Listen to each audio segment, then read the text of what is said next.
Bom, fiquei muito feliz com a repercussão na internet sobre o meu selim um tanto quanto punk rock. Eu acho que as pessoas se identificaram com esse desafio. Então, como prometido, segue aí 3 dicas técnicas imbatíveis na hora da escolha do teu selim. Legal? Bora lá?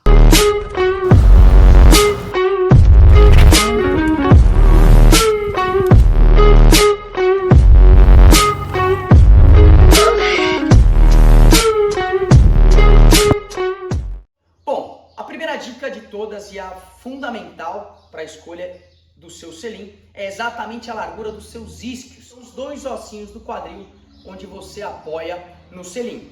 Se o teu selim for mais estreito em relação aos teus isquios, o lugar onde é que você vai ter pressão é exatamente na parte mais indesejada, que são as partes mais sensíveis, tá? Que é essa região do períneo, que é essa porção mais fina do selim. Então, para você saber a largura dos teus isquios, as lojas Ozen, na verdade há algum tempo, já possuem uma régua de medição, onde você senta, ela pode ser de gel, ela pode ser térmica, ou pode ser até por um sensor de pressão, que vai medir a largura dos teus isquios, e aí, a partir da largura dos seus isquios, você vai escolher o teu selim. Bom, então o que eu costumo levar toda vez que eu vou para uma loja escolher um selim é exatamente uma fita métrica ou uma régua, justamente para mensurar o quanto esse selim tem de largura, porque as marcas nem sempre vêm com essas medições, legal? Então, estou usando 2 exemplos de 2 selins aqui, um Physique e um Absolute. O selim Physique, eu vou pegar exatamente da área mais larga dele, certo? E medir o quanto ele tem de largura. Esse é um selim de 125 milímetros, tá? De largura. Já o selim Absolute, especificamente esse modelo, Prime, eu colocando exatamente no ponto 0 aqui, ele é um selim de 160 de área de apoio.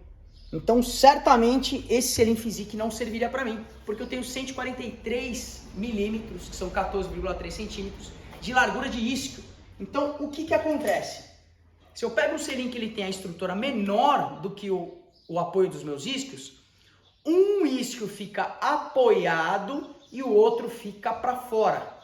Onde que eu vou pressionar, onde eu vou sobrecarregar, onde eu menos quero, que é exatamente no bico do selim. Porque aqui eu só tenho um isquio apoiado, enquanto o outro tá para fora.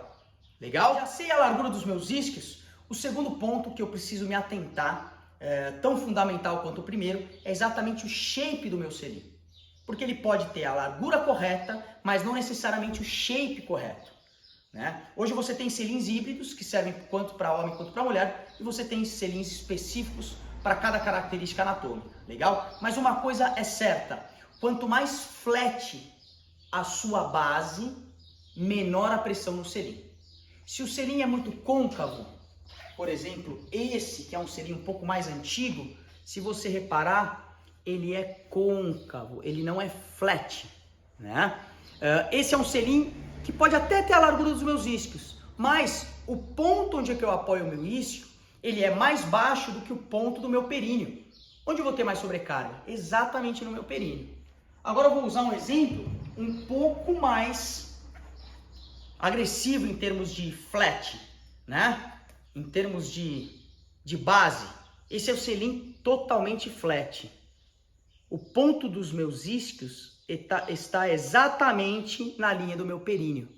Legal? Então, com certeza, esse é um selim que vai ter muita pressão nos isquios, que é onde eu consigo suportar de maneira saudável e, particularmente, eu acredito que pouca pressão no períneo, porque aqui eu tenho uma sustentação e eu estou exatamente na mesma linha do meu ponto indesejado, que é essa parte da frente. Legal? O que eu preciso ter em mente é, esse é um selim flat, certo?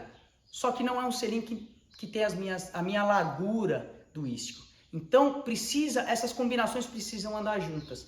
Largura e a parte onde eu apoio os meus isquios seria o mais flat possível para que eu não crie um desnível onde eu apoio o isquio e o meu períneo. A terceira e última dica vai exatamente para a espuma do selim. Eu fiz aqui um selim de bombril, que era o que eu tinha, mais prático para fazer, mas ele vai ajudar bastante nessa definição em relação à espuma. Se você tem um selim que ele tem muita espuma, não necessariamente ele é confortável, e eu vou te dizer por quê. Na parte de trás onde é que eu tenho uma sobrecarga maior, uma concentração maior de peso. Então imagina que se esse selim for muito almofadado e essa almofada for macia, na medida que eu sento, eu crio um desnível em relação ao perino novamente, né? Então eu sentei, ele deformou e criou um degrau em relação ao perino, né? Eu posso de repente mostrar um exemplo aqui de um selim que eu pedalo 6 horas. É uma lâmina de carbono com um fio bem pequeno, né? Uma lâmina bem pequena de espuma. Só que, por que ele é confortável? Ele tem exatamente aquelas duas características de largura e de shape mais flat, né? E não necessariamente ele precisa dessa densidade. Esse é um selim que eu uso na Speed. Já na minha mountain bike, eu uso um selim, que é esse Absolute Prime, que ele respeita exatamente essas características de largura e flat, só que por conta da minha mountain bike ser hardtail, ou seja, não tem suspensão atrás, ela tem um pouco mais de impacto. Então ele tem uma espuma, né? Ele é confortável, mas essa espuma não cede tanto.